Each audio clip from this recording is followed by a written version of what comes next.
Greetings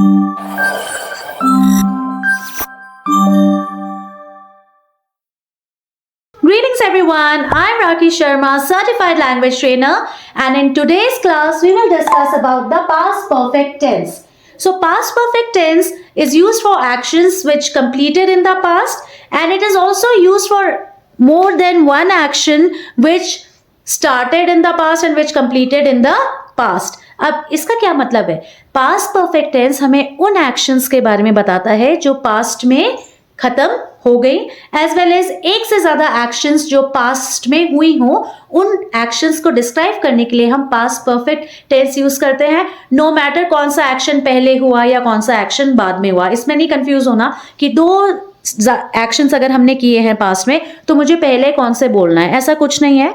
एक से ज्यादा एक्शंस जो पास्ट में कंप्लीट हो चुके हैं उनके बारे में अगर हमें इंफॉर्मेशन देना है तो हम पास्ट परफेक्ट टेंस को यूज करते हैं.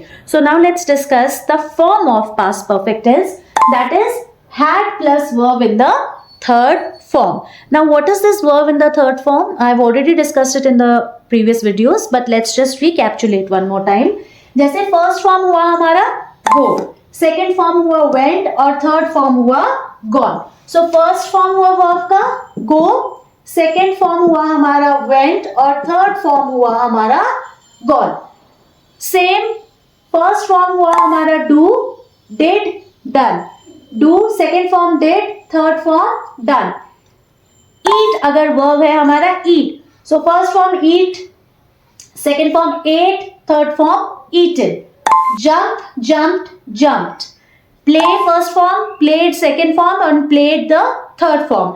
अब इसमें हमें एक चीज देखना है लर्नर्स कि हम हमेशा परफेक्ट में थर्ड फॉर्म ऑफ वर्ब को यूज करते हैं हमेशा. जैसे कि अगर मुझे कोई सेंटेंस बनाना है पास्ट परफेक्ट में, सो मैं gone यूज करूंगी, went बिल्कुल यूज नहीं करूंगी. मैं done यूज करूंगी, did यूज नहीं करूंगी. मैं eaten यूज करूंगी, ate यूज नहीं करूंगी. अब यहाँ पे jump के केस में jumped jumped ही है तो मैं jumped यूज करूंगी, ऑल्दो वो थर्ड फॉर्म वाला ही होगा. Same with play, played, played. So whenever I talk of perfect tense, past perfect tense or present perfect tense, so the form of verb that is used is the third form of verb. This always you have to keep in mind. वो मतलब इसका है कि ये जो verbs हम use करेंगे ये हमेशा had के साथ ही लगेंगे. I gone to Manali गलत है. I had gone to Manali. This is the correct sentence. So मैं went नहीं यूज करूंगी, मैं gone यूज करूंगी और gone के साथ में had लगाऊंगी past perfect tense में. अब present perfect tense में कैसे यूज होगा? I have gone to Delhi. have gone to Delhi. I went to Delhi गलत हो जाएगा, तो ये तो फॉर्म ही चेंज हो गई. I went to Delhi means simple past का एग्जाम्पल हो रहा है. अगर मुझे प्रेजेंट परफेक्ट टेंस में यूज करना है तो मैं I have gone to Delhi. अगर मैं सिंपली यूज कर रही हूँ I gone to Delhi, वो गलत हो जाता है.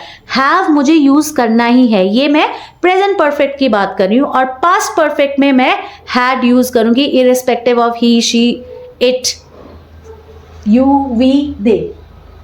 So let's discuss few examples in this case.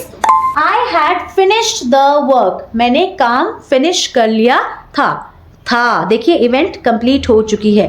I had finished the work. Now finish, finished, finished. अब I finished the work अगर मैं बोलती हूँ, so learners वो कौन सा टेंस फॉर्म हो गया? Simple past. बट कुछ तो डिफ्रेंसिएशन होगा सिंपल पास्ट और पास्ट परफेक्ट में. एक तो ये है कि टेंस का फॉर्म अलग यूज होता है, और दूसरा एक से ज्यादा एक्शंस के बारे में जब मैं बात करती हूँ तो मैं present past perfect tense use करती हूँ. शी हैड गॉन, वो चली गई थी. She had gone. She went नहीं. शी वेंट अगर होगा तो ये राइट है, बट यहाँ के लिए इस टेंस फॉर्म के लिए राइट नहीं है. शी वेंट आपका सिंपल पास्ट के लिए है और पास्ट परफेक्ट के लिए है शी हैड गॉन. देखिए हम वेंट नहीं यूज कर रहे हैं, हम सेकेंड फॉर्म ऑफ वर्ब नहीं यूज कर रहे हैं, बट हम थर्ड फॉर्म ऑफ वर्ब को यूज कर रहे हैं. He had completed the assignment before everyone even started. देखिए दो एक्शंस, एक से ज्यादा एक्शन जो पास्ट में हुए.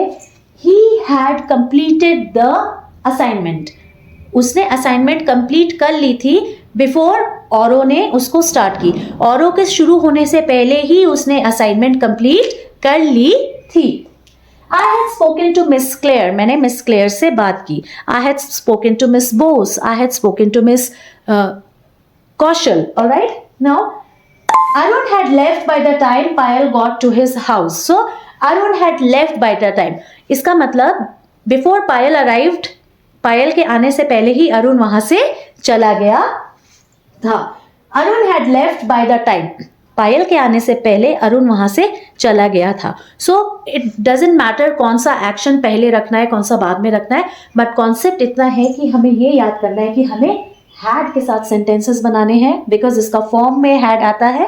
एंड जब हम एक से ज्यादा एक्शंस जो पास्ट में हुए हैं उनके बारे में जब हम मेंशन करते हैं तो हम पास्ट परफेक्ट टेंस यूज करते हैं। So guys, if still you have doubts, we can go for a detailed video in the coming classes. You can just message me in the comment box, and do not forget to mention at least 2 to 3 sentences in the comment box so that I can go through the sentences and guide you if any kind of a support is required. Thanks for watching, guys. Stay tuned for our upcoming videos on tenses.